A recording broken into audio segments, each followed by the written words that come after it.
여기 이런 야생 버섯이요, 벽버섯이 많습니다. 버섯이 많고요. 특히 화려할수록 덕이 많은 버섯이고요. 그 옆에는 작은 온나무가 자라고 있는데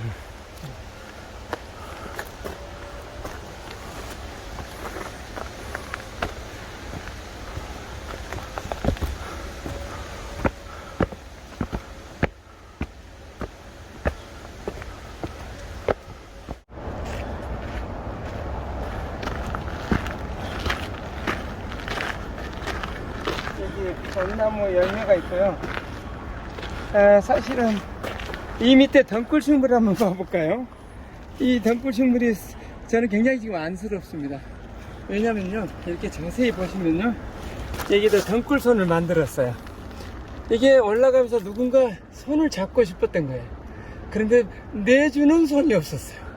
그래서 할 수 없이 밑으로 이렇게 가고 있는데요, 얘는 열매를 포도처럼 열리기 때문에, 열어야 하기 때문에 주렁주렁 이게 올라가야 돼요. 근데 지금 내미는 손만 있지 받아주는 손이 없어요. 그래서 누가 좀 내미는 손이 한번 대주시겠어요? 참 민망하죠 지금 입장에서는.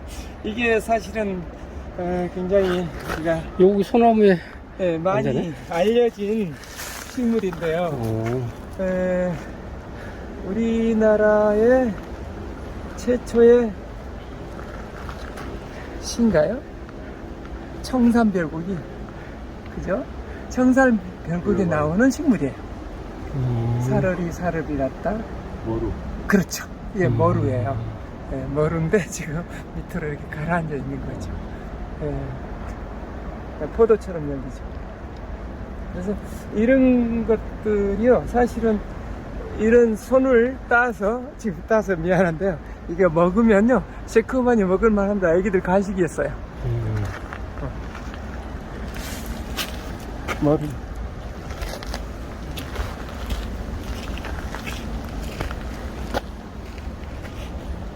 이게 온나무 열매.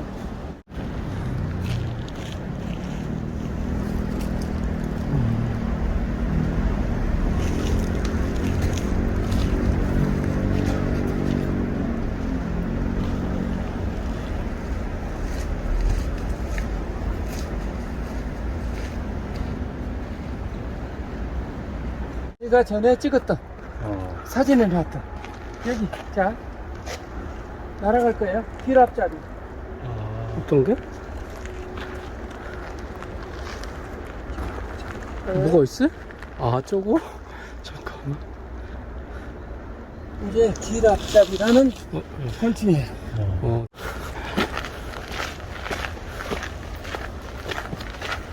이게 남이 자기 몸에 비해서 너무나 이렇게 빨라가지고요, 자기가 날아가면서 뛰어가면서 주변의 경치를 못 봐요. 시각이 따라오지를 못해요. 그러니까 눈에 뵈는 게 없는 거야.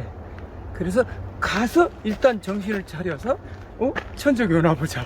그래서 정신을 이렇게 차리다 보니까 또 오거든요. 또 도망가고 그런 짓을 해요. 굉장히 화려한 무늬를 가지고 있죠. 기랍자리요? 예, 길 앞자.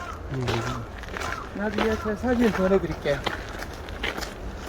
자세히 찍은 거 있거든요, 키우면서. 자, 일지문을 통과합니다.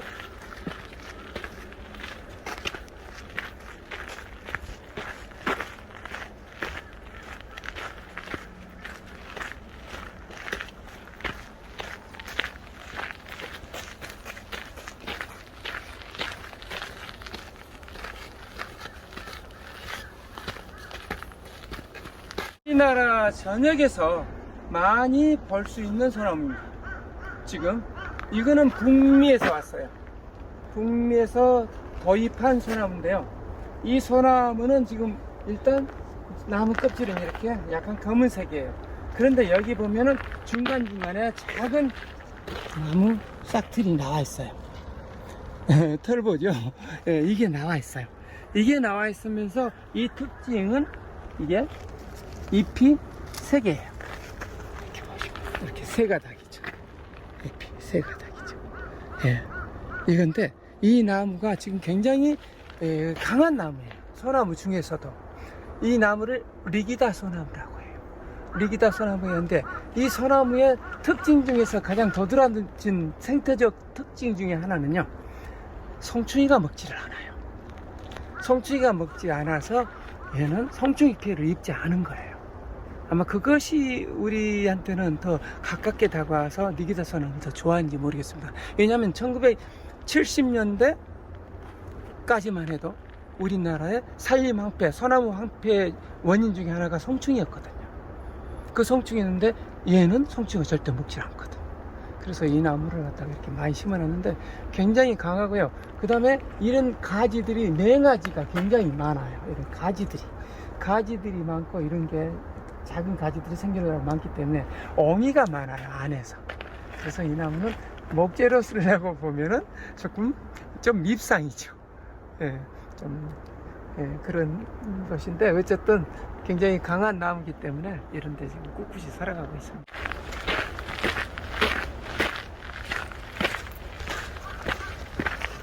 아주 적나라하게 나와 있어요.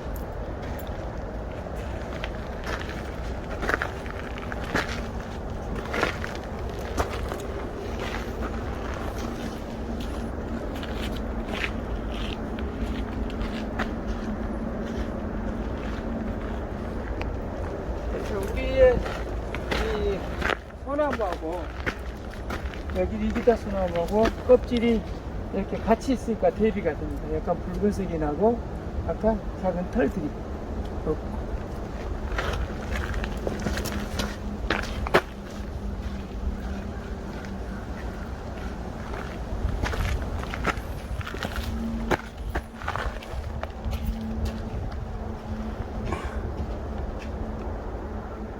우리는 지금 여기에 1.9km 왔네요.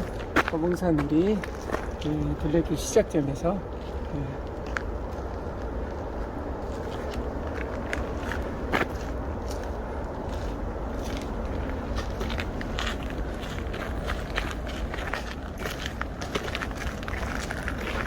저는 소나무 같은데 곱게 자라요. 예, 굉장히 곱게 자라면서 그 형태를 제대로 계속 갖추고 있어요. 이거는 잣나무예요. 그래서 위에서 커가는 걸 보고도 우리가 잣나무인지 소나무인지 리기다 소나무인지 알 수가 있어요.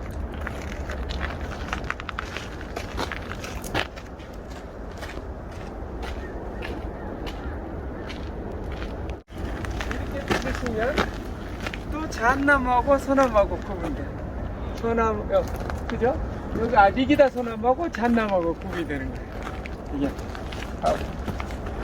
리기다하고 잣나무하고 구분이 돼요.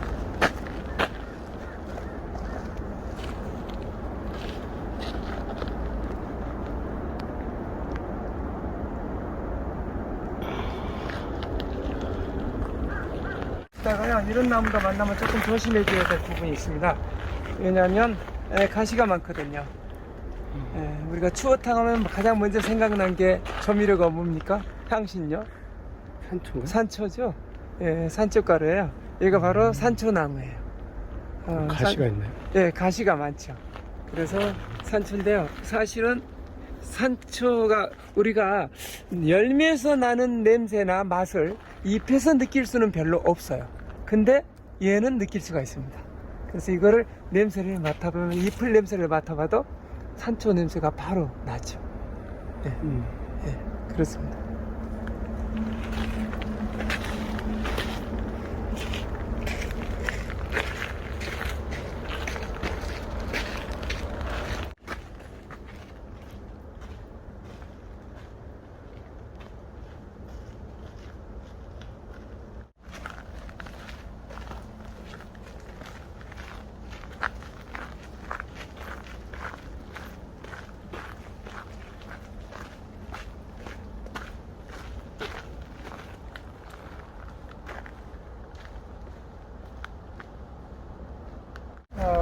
이런 나무도 좀 반갑게 맞아줬으면 좋겠어요.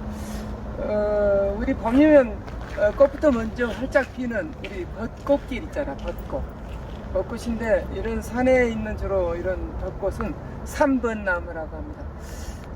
좀 구분을 하자면, 꽃을 구분을 하자면요, 그냥 왕벗이나 이런 거는 굉장히 꽃송이가 탐스럽게 피죠. 그러니까 이런 3번 나무는 굉장히 성글게 많이 피어요. 그리고 꽃잎이 겹잎이 아닌 경우가 굉장히 많고요. 근데 이 3번 나무가 사실은 그 팔만대장경판을 만들 때 이 나무로 굉장히 많이 만들었다고 해요. 그 조사하신 학자분의 그 말씀을 들어보면 약 63% 정도가 팔만대장경판이 바로 이 3번 나무였다고 해요. 그래서 역사적으로 굉장히 의미가 있는 그런 나무가 아닌가 생각이 듭니다.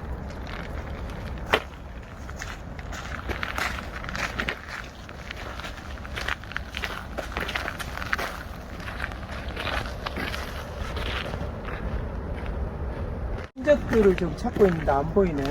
사슴벌레요? 사슴벌레. 그래서 지금 비온 뒤라 그러는데요. 지금 저는 신갈나무라는 참나무의 한 종류예요. 참나무를 보통 6종으로 이렇게 많이 우리가 공부를 하고 있는데요. 그 중에서 이 나무는 신갈나무입니다.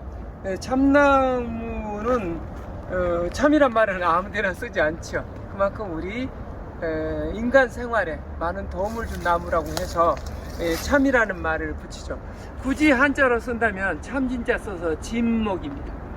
진목인데 이 진목들은 생태계에서도 굉장히 중요해요. 왜냐하면 이런 나무들도 겨울에 동상을 입거나 또는 화상을 입어서 이게 나무에 상처가 나는 경우가 많아요. 그럼 거기서 뭐가 흐르겠습니까? 방어 물질이 흐를 거예요. 그것이 나중에 그 방어 물질이 흐르면 포도당화 돼서 단맛이 나지 않겠습니까? 이게 발효가 되면서 그게 곤충들의 많은 먹이가 돼요. 근데 대표적으로 그 곤충들이 먹는 이 참나무 수액을 먹는 곤충이 뭐냐면요, 아이들이 굉장히 좋아하는 사슴벌레, 그 다음에 장수풍뎅이, 이런 애들이 굉장히 좋아하거든요. 그런데 이런 데서 장수풍뎅이나 이런 게 발견이 됐다면 좀 주의해야 될 부분이 있습니다. 왜냐하면 장수풍뎅이만큼 또는 사슴벌레만큼 참나무 수액을 좋아하는 친구가 뭐냐면 바로 벌이에요. 왕벌인데 뭡니까? 그게 장수말벌, 이런 애들이 이렇게 참나무 수액을 먹고 자라기 때문에, 식사로 하기 때문에 저기 사슴벌레가 보이네 하고 뛰어갔다가는 장수말벌이 자기를 공격해 온 줄 알고 바로 어떻게 되겠습니까? 쏘게 되겠죠. 그래서 굉장히 주의해야 되는데, 지금 손가락으로 이렇게 가르쳐 보면요, 이런 부분에서 수액이 많이 나옵니다. 지금 현재는 안 나오고 있는데 수액이 나오는데, 이 수액을 아까 사슴벌레나 이런 애들이 많이 먹습니다. 이게 지금 수액이 나온다고 해도 낮에는 지금 여기 좀 발견할 수가 없어요. 딱정벌레들을, 사슴벌레나. 왜냐면 사슴벌레나 이런 애들은 거의가 야행성이 되게 그렇습니다. 그래서 사슴벌레를 참나무에서 만나고 싶다면 밤에 그 산에 가서 한번 찾아보면 쉽게 만날 수가 있습니다.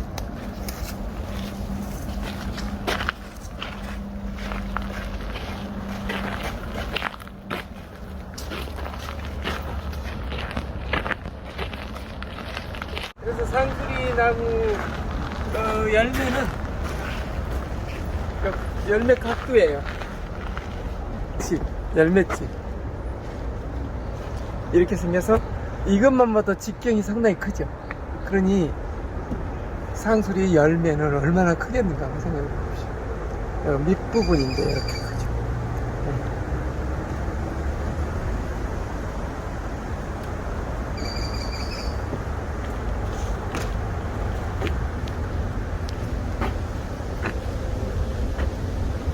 중에서 상수리나무의 숲이 껍질의 특징, 이렇게 하면 혈관이 이렇게 지나간 것처럼 이렇게 비치는 거, 이런 것이 상수리나무의 특징이에요.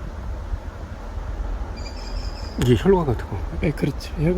혈관은 아니지만 여기 얇은 부분이죠. 숲이가.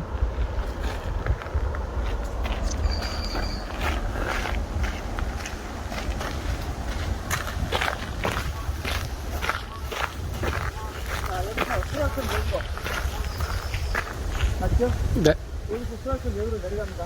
오케이. 여기 목표 여기 부분을 딱 해놨다가 여기서 수락선 여기가 여기로 놓으시고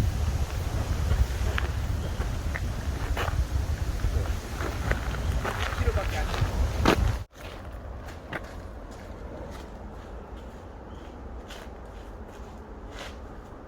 자, 이거 원나무하고 되게 비슷합니다. 네, 되게 비슷한데요. 이게 언나무가 아닌지는 제 행동으로 보면 알 수 있어요. 아니죠. 만졌으니까. 예, 그거는 뭐냐면요. 거의 아까 이게 붉은색이 언나무라고 그랬는데요. 예, 거의 비슷하죠. 그러나 이것이 두 번째, 이게 잎이 여기서 소엽이라고 작은 잎이라고 하고 사실은 여기까지가 잎이 하나예요. 이게 소엽. 그래서 이 잎자루가 첫 번째 마디를 지나면 바로 여기에 보면 이렇게 타겹이라고 이렇게 잎이 붙어 있어요. 작은 잎 타겹이. 그렇죠? 이게 있는 거는 언나무가 아니에요. 이거는 가을에 굉장히 붉은 단풍을 만드는 북나무라는 거예요. 우리 일기역 들어가는 북나무예요. 북다. 얼마나 붉었으면 단풍이 북나무라고 할까요? 그런데 이 나무에서 이렇게 뭐가 열리면 꽃이 피어요. 꽃이 피는데 여기에 바로 굉장히 염분이 많은 꽃이에요. 그래서 저거 다 열매가 익으면 이게 맛을 보면 굉장히 짭니다. 그래서 이 들에 있는 산에 있는 산짐승들의 바로 나트륨을 제공해주는 아주 중요한 식물이에요. 소금을 제공해서.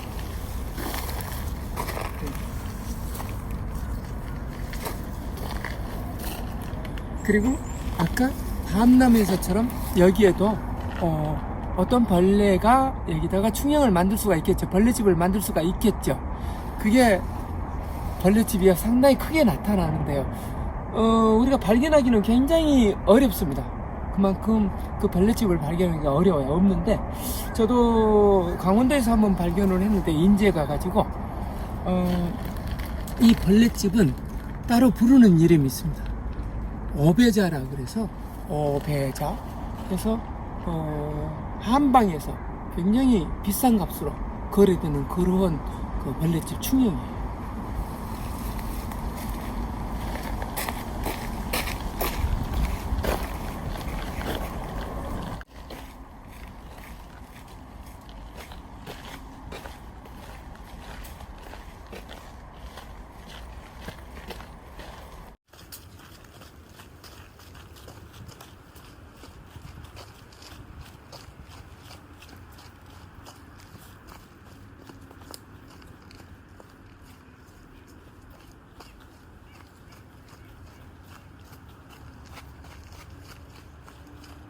바로 밤나무인지 바로 알겠죠. 여기 보면 투명들 보이죠. 그리고 매끄럽고 밤나무인지 바로 알겠죠.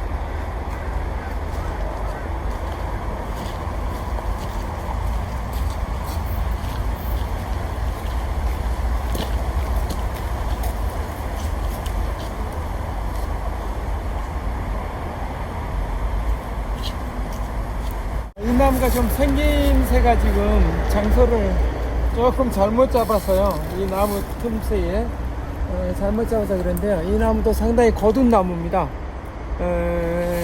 거둔 나무인데요. 이게 바로 가문비 나무.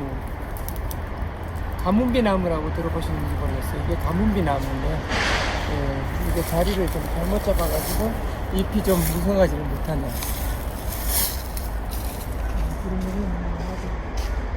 여기 제대로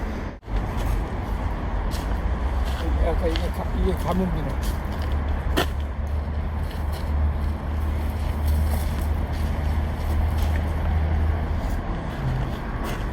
이 가문비나무의 유래는요,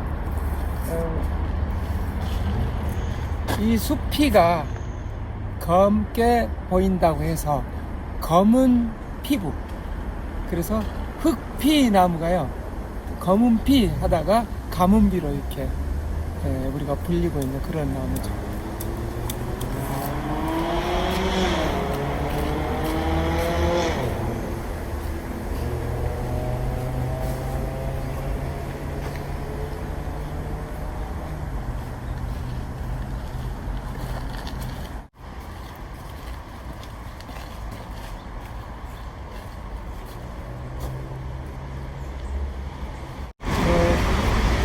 우리 이 숲을 이렇게 관찰하면서 또 느끼고 힐링하면서 이렇게 걷다 보니까 짧은 거리지만 시간이 꽤 많이 걸렸죠. 우리가 지금 이쪽에 도봉산역에서 출발해서 이렇게 제2등산로에서 이렇게 왔습니다. 제2등산로 여기에서 지금 현이치 여기까지 바로 내려왔습니다. 내려왔는데 다음에는 여기서 다시 지금 현이치 펼쳐서 다시 올라가서 이어서 2차 우리가 둘레길 탐사를 하도록 하겠습니다. 저하고 같이 이렇게 숲도 살펴보면서 또 자연도 이렇게 함께 느껴보면서 이렇게 걷는 숲길이 어떠하셨는지 모르겠어요. 우리가 다른 어떤 목적으로 오지 걷기의 목적 또는 등산의 목적 여기에다가 우리 숲을 같이 바라보면서 이렇게 걷는 이런 것은 상당히 의미가 있다고 저는 생각하는데 어떠셨는지 모르겠습니다. 다음에는 좀 더 풍성한 우리가 자연을 이렇게 느끼면서 또 회차를 우리가 기대해도 좋을 것 같습니다. 한번 준비를 많이 하도록 하겠습니다.